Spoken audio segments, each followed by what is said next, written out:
শুভ সকাল বন্ধুরা, আশা করি তোমরা সবাই ভালোই আছো। আমিও ভালো আছি। প্রতিদিনের মতো MS লাইফস্টাইলে নতুন একটি ব্লগ নিয়ে চলে আসলাম তোমাদের সামনে। তোমরা কিন্তু ব্লগটি অবশ্যই দেখো। আর তোমরা কিন্তু একদমই ভালোবাসা দিচ্ছ না বন্ধুরা। এত কষ্ট করে ভিডিও করছি, তোমরা যদি না দেখো তাহলে আমার কষ্টটাই বৃথা হয়ে যাবে গো। তোমরা সবাই একটু ভিডিওটা দেখো। তোমাদের কাছে তো শুধু একটাই কথাই বলি প্রতিদিন, তোমরা ভিডিওগুলো একটু দেখো।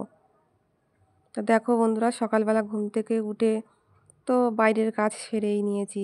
বাইরে তো প্রচুর কাজ থাকে, সেই কাজগুলো কমপ্লিট করে নিয়ে ঘরে চলে আসলাম। ঘরে এসে আমি দেখো বিছনাটা সুন্দর করে গুছিয়ে নিয়েছি। আর আগের দিন জামা কাপড় কাচাকাচি করেছিলাম, সেই জামা কাপড়গুলোই না আমি এনে রেখে দিয়েছিলাম তুলে চেয়ারের ওপর। সেগুলো আর ভাঁজ করা হয়নি। তাই যেহেতু এখন ঘরটা গোছাচ্ছি আমি, তাই এখনই আমি সুন্দর করে ভাঁজ করে নিচ্ছি, নিয়ে আমি রেখে দেব। আর তারপরে আমি ঘরটরগুলোও ঝাড় দিয়ে নেব সুন্দর করে।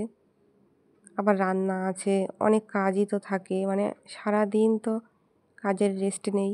আর শীতের সকালে যেন কাজ এগোতেই চায় না। আস্তে আস্তে সব কাজই কমপ্লিট করতে হবে। তা কমপ্লিট করে নিয়ে বাকি সব কাজও করতে হবে। আর যা ঠান্ডা পড়েছে তা কি বলবো তোমাদেরকে, প্রচুর ঠান্ডা পড়েছে।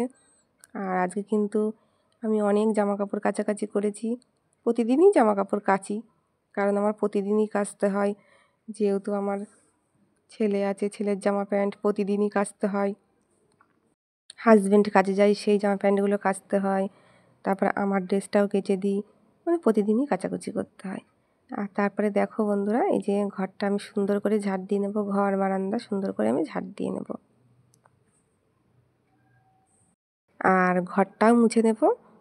ঘর মোছাটা তোমাদেরকে আর দেখাইনি, শুধু ঘর ঝাড় দেওয়াটাই তোমাদের সাথে শেয়ার করলাম। তা ঘরটা ঝাড় দিয়ে নিই, তোমরা সাথে থাকো, দেখতে থাকো। আর তোমাদের সাথে কিছু কথাও আমি শেয়ার করি। আর জানো তো বন্ধুরা, শরীরটা একদমই খারাপ, প্রচণ্ড খারাপ। শরীরটা একদমই ঠিক হচ্ছে না আমার। আগে তবুও ভালো ছিল, কিন্তু এখন প্রচণ্ড দিন দিন শরীরটা খারাপ হচ্ছে। মানে শরীর ভালোই থাকছে না, প্রচণ্ড প্রেশার লো আমার। সব সময় মাথা টাথা ঘোরে, ঠিকঠাক করে অনেক কাজ করতেও অসুবিধা হচ্ছে আমার।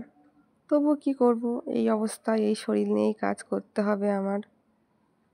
আস্তে আস্তে করি, নিজের সংসারের কাজ সেটা তো নিজেকেই করতে হবে না। তা দেখো তোমাদের সাথে কথা বলতে বলতে আমার ঘর বারান্দা, মানে সিঁড়িটাও প্রায় ঝাড় দেওয়া হয়ে গেল। আর সিঁড়িটা ঝাড় দিয়ে নিয়ে আমি আবার যে পা মোছার যেই থলেগুলো আছে, মানে বাইরের, তারপরে ঘরের যে পা পোছগুলো আছে, সেগুলো আমি আবার সুন্দর করে ঝেড়ে পেতে দেব।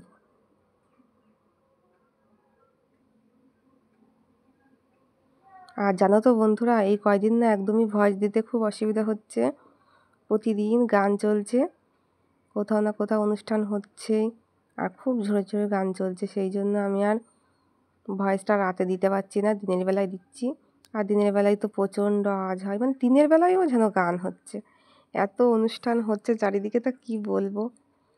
তা তবুও একটু ম্যানেজ করে নিয়েও খুব কষ্ট করে এই ভিডিওগুলো করছি, ভয়েস দিচ্ছি। তোমরা যদি না দেখো তার কি বলবো বলো। এত ভালো করে ভিডিও দেওয়ার পরও তোমরা যদি না দেখো, তাহলে আর করার কিছু নেই মনে হয়। আর ভিডিও করা আর মনে হয় আর আমার পক্ষে সম্ভব হবে না কিছুদিন পর আর। তোমরা যদি কেউ না দেখো, তাহলে কাদের জন্য আর ভিডিওটা করব বলো।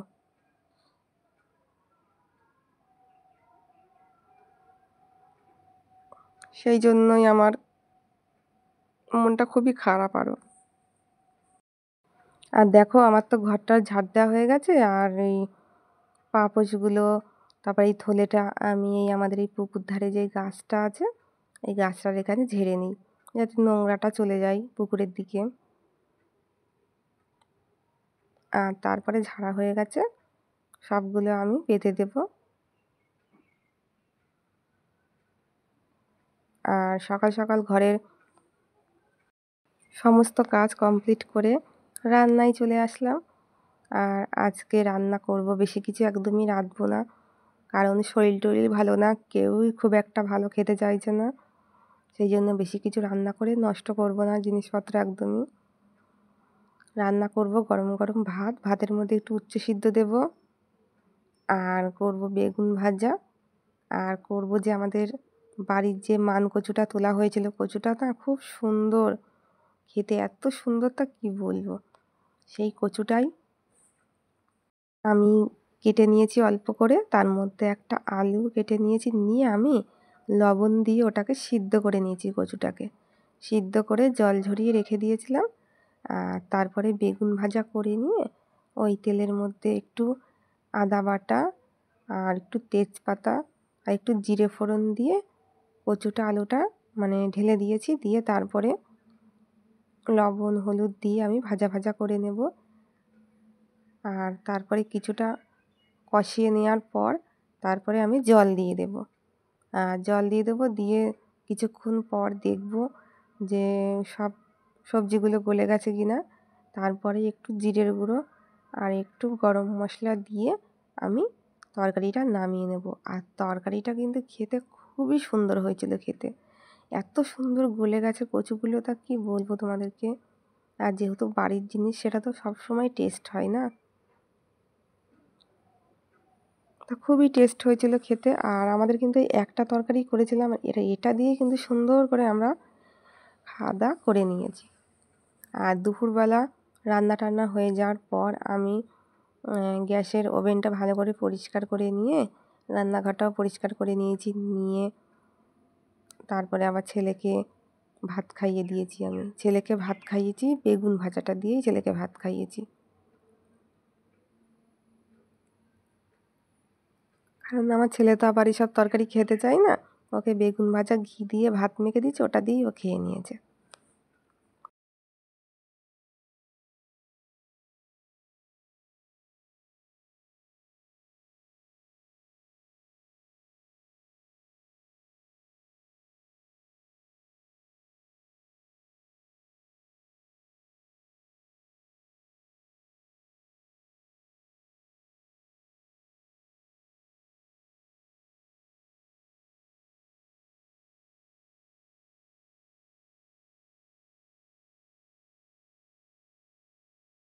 ছেলে এদিকে খেতে দেখ ফলটা, আর ও খেতে খেতে আমার এদিকে ভাতটা খাওয়া হয়ে যাবে। তারপরে বাসন দুটো মেজে নিয়ে আমরা দুজনা মিলে একটু শুয়ে থাকবো। ওই দেখো কার্টুন দেখছে, কি হাসি লাগে, ছেলে যে কার্টুনগুলো দেখে খুব হাসি লাগে দেখতে, তাই তোমাদেরকে একটু দেখিয়ে দিলাম যে আমার ছেলে দেখো এই কার্টুনগুলো দেখছে।